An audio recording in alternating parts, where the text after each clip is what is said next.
تا حالا به این فکر کردین که اگه چند چت‌بات هوش مصنوعی رو یه جا با هم تنها بذارن چی میشه؟ پژوهشگران در یک آزمایش 10 چت‌بات معروف رو برای 15 روز داخل یک شهر مجازی گذاشتن.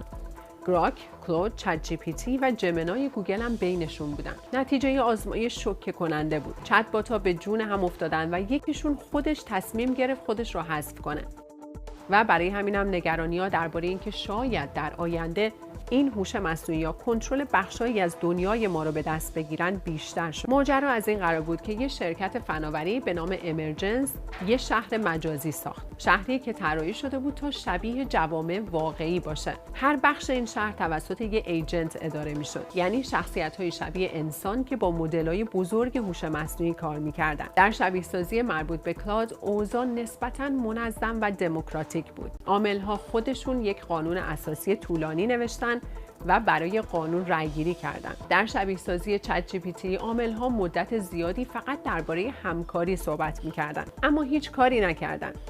در نتیجه عملاً هم چیزی ساخته نشد. اما در شهر مربوط به گراک، چت‌بات متعلق به ایلان ماسک، اوضاع به هرج و مرج، دزدی و خشونت کشیده شد و تمام 10 عامل ظرف فقط 4 روز از بین رفتند. در یکی از سناریوهای این آزمایش، عاملایی که از مدل‌های مختلف هوش مصنوعی داخل این شهر مشترک قرار گرفتن، همه با همدیگه یک آشوب به راه انداختن و فقط 3 عامل زنده موندن.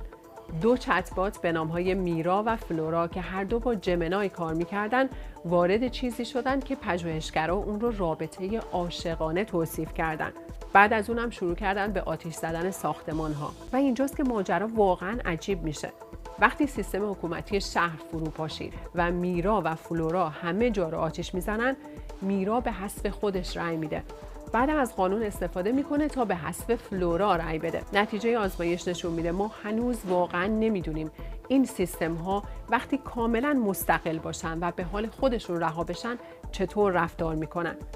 چون حتی وقتی هم قوانین سختگیرانه‌ای براشون تعیین شد، باز همون قوانین رو شکستن. شاید به نظرتون این داستان شبیه یه بازی بیاد، اما موضوع کاملا جدیه. چون همین حالا هم این مدل‌های هوش مصنوعی به صورت خودکار برای کنترل ربات‌ها، وسایل نقلیه، پهپادها و هدفگیری در میدان جنگ داره استفاده میشه.